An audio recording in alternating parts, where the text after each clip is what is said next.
As I'm starting to go through a lot of the post-major content, the E-League Major Boston, I'm sort of reminded of this debate, or I guess minor, very insider baseball flare-up that happened in, I think, 2017 September, where Launders, the video creator, commentator, streamer, entrepreneur person, made this tweet. Good analysis is specific, anything else is narration, which obviously makes sense to him because if you followed this content when he was at Yahoo, he did all those great videos where it was very, very intensely round and moment specific. So it sort of makes sense that he thinks that good analysis is specific. But I mean, from the other side, people who read this tweet maybe got a little triggered if there were more on my end of the spectrum where I do written content and content that's maybe doesn't have the same level of magnification. You know, it's about why one team is good at this tournament, or why one team is good at this map, or what teams were good at this one tournament, right? Rather than, or how one team performed over the course of a year, rather than how one team or one player even performed over the course of one round. And that's just mostly because of the nature of the content I produce. You know, it's written, it's in a medium that's apart from the actual gameplay, so I can't have this simultaneous display of the gameplay and in my own commentary, my own information. You can have clips, but it's sort of more limited, while in video content, or video content that would not like this video, but video content that actually has the commentary playing at the same time as the clips or the footage, that is obviously lends itself to describing the game, the footage, the micro moments in great detail, and even in the minutia, right?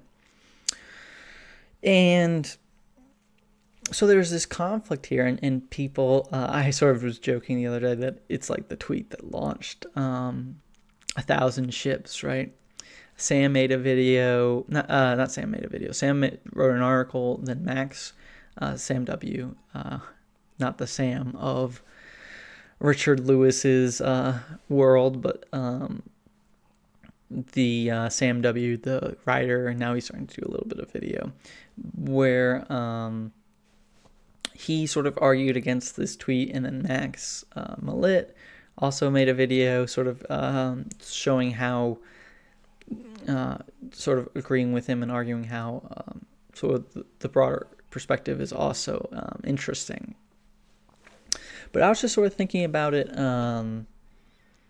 in terms of CSGO the game, because, okay, so we can acknowledge that if you're too specific, you're not capturing the most broad, the underlying trend, right? Or the overlying trend.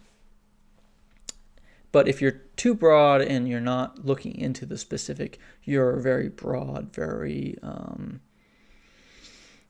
your sweeping generalizations can be, you know, separate from reality, because you don't have those foundations, those building blocks to come up with the big house, the big affirmative statement. So yeah, okay, so we can acknowledge that, but I was thinking about CSGO the game and how really it's, in one sense, you know, because it's so you know, you can sort of watch it casually and just watch the kills and sort of get an idea of it, but there's this great tactical depth of the game, and there is a lot of things to look at, a lot of nuance, right? But it's almost worse than other games in terms of taking clips, taking moments, and ascribing major value to it, or ascribing really broad conclusions from it. Because a lot of games in esports right now, like MOBAs, like League of Legends, Dota, or even like the StarCraft 2 RTS sort of thing, those games are linear. They're continuous in the sense that CS:GO is not. And okay, it's just the nature of the game. That's, you can talk about if it's good or bad or whatever. But in League of Legends, say, it's a continuous game. Like, one choice, one major fuck up at the very beginning of the game will have dramatic ramifications for the remainder of the game. If one team wipes the other team at level 1, gets 5 kills, and none of their guys are killed in return, they have a gold advantage in each of their lanes and jungle and support. This could lead to them buying items quicker or buying items initially, which can make their opponents have a hard time in lane, getting less gold per their normal level, or they could have fights and so the guy with the item advantage could win that fight and create further gold imbalances. And so it has this snowballing, is the word that people like to use, effect that one decision can decide the fate of the game, that you can sort of dig a hole that you can never get out of. And the sort of famous example, the most famous example of this would probably be sort of this very famous, very popular Western team, TSM, who's not ever been respected for doing well internationally, facing a Korean team, which obviously has the opposite reputation, Samsung White, at a very important juncture at a Worlds final, not a Worlds final, but at the Worlds tournament, where TSM won one game out of a best of 5 simply because of a level 1 fight. Or a lot of people, it's, if you fuck up the remainder of the game, it could, that level 1 advantage will go away. But sort of they were able to win a game versus an opponent that most people would say was vastly superior to them because of this one instance, this one mistake, very, very early on. Where in CS:GO, that really, it doesn't really exist in the same way. You could fuck up massively in the very first round of a game, which is, the pistol round's a very important round because of how it affects the underlying economy. Like, shoot your teammate, you can shoot 2 teammates in the head and just you really just screw your teammates over and fuck up the round, and lose it for your team. And it's just colossal fuck up, right? But it's just one round, right? It's, well, pistol could end up being like 3 rounds depending on second round forced and ecos and all that. But it's only that a portion of the 16 rounds that you need, and it does affect the underlying economy, right? And the economy is sort of like the linearness of CS:GO, the game, but even that resets at halftime. But because it's not like a MOBA where you want to get more and more and more items and stronger. There's like a soft cap where in CS:GO, where after a certain point you really can't get any strong, or very, very, very marginally stronger, right? Like having 15k in the bank going into a round isn't going to do you much good versus a guy who has 10k, right? Maybe you could like buy an M4, use it to spam, or buy 2 M4s and use one just to spam the whole round, and then use the other one and still have full ammo after as you go into the execute. I mean, like, there's very, very, or you could buy an AWP and try to get a pick early and then buy the M4 or something like this. So there's like, I mean, you can get very small advantages like that, but it's not nearly on the same level as having like a full item advantage in League of Legends over your opponent, something like this, or a 2 item advantage. Where you're just simply much stronger in every scenario. Every scenario. So, there's CS:GO is more discrete. It has it's like pointillism, where it's about the broader mosaic of points, of instances of fights, playing into the broader game, where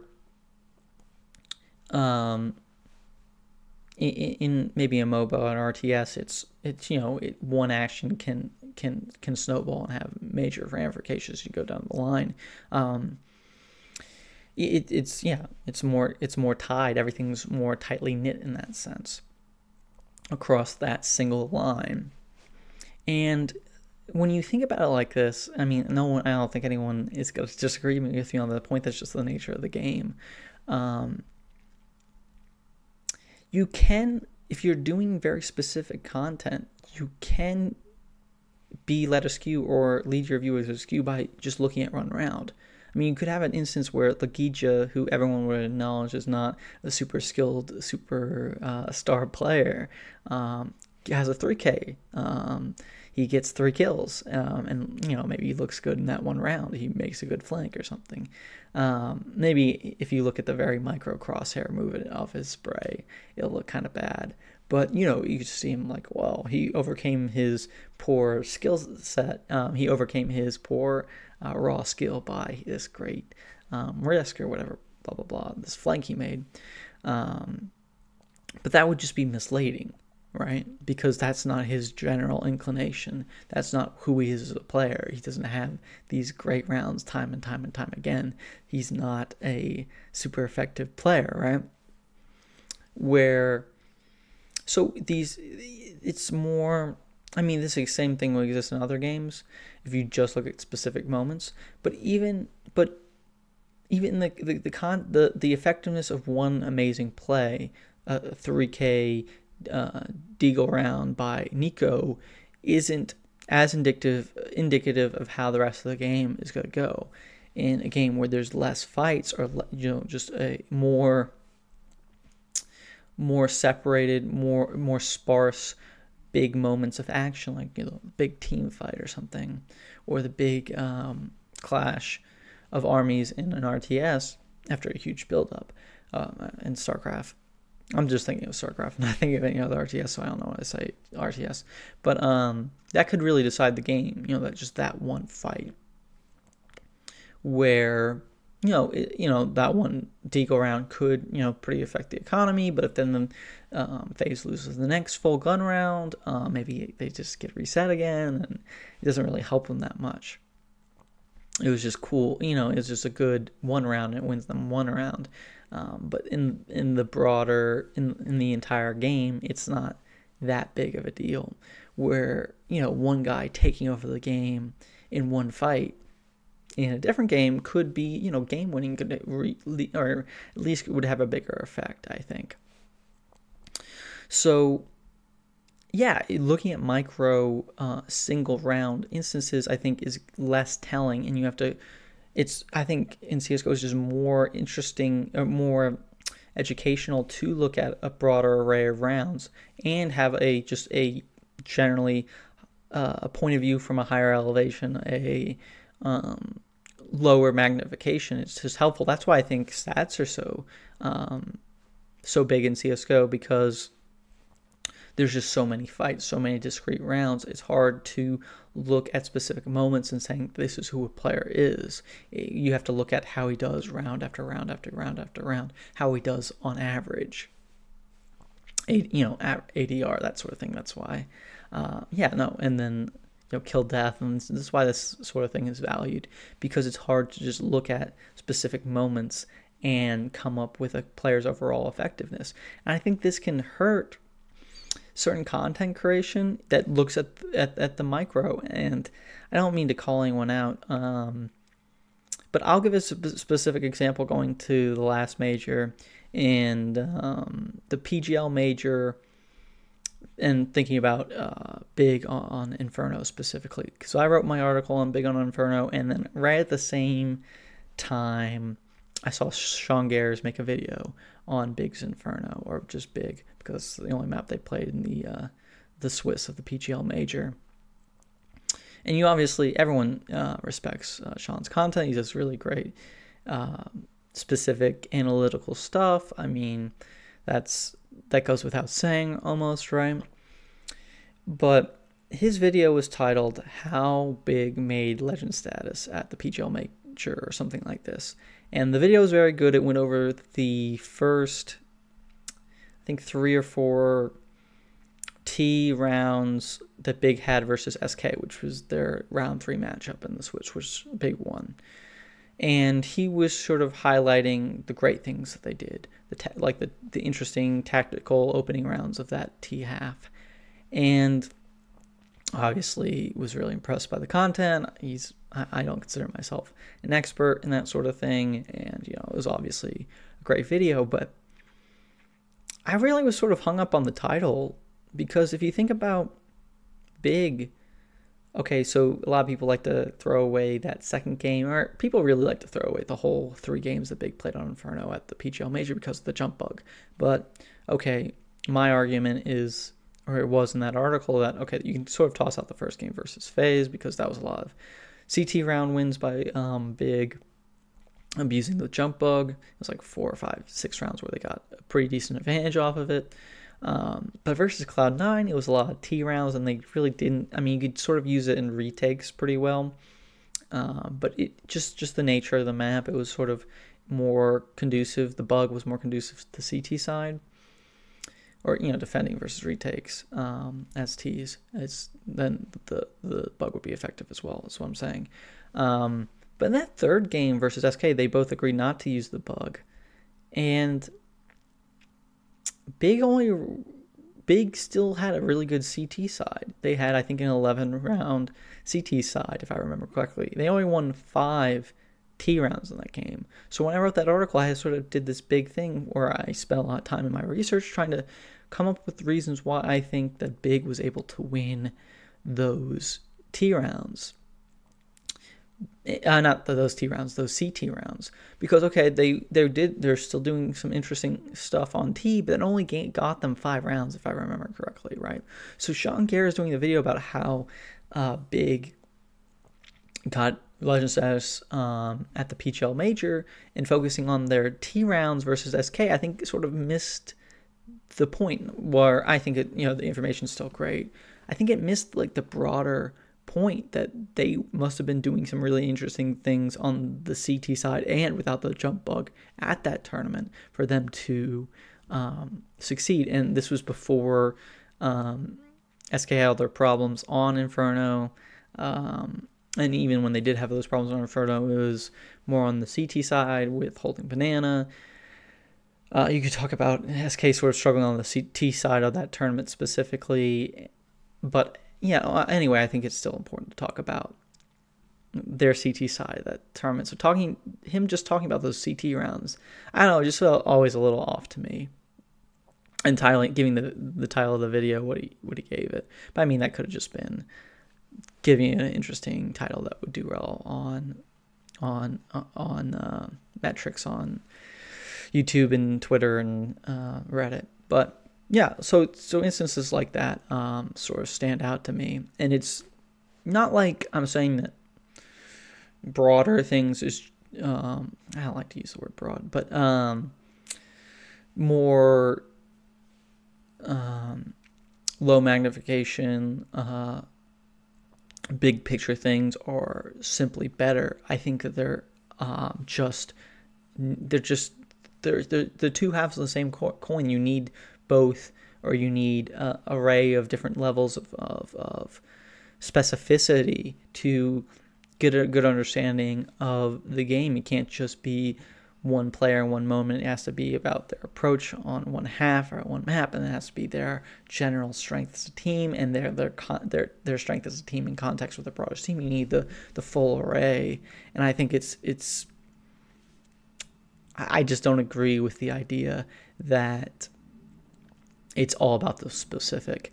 In CSGO, I just think it's even less true in comparison to other games.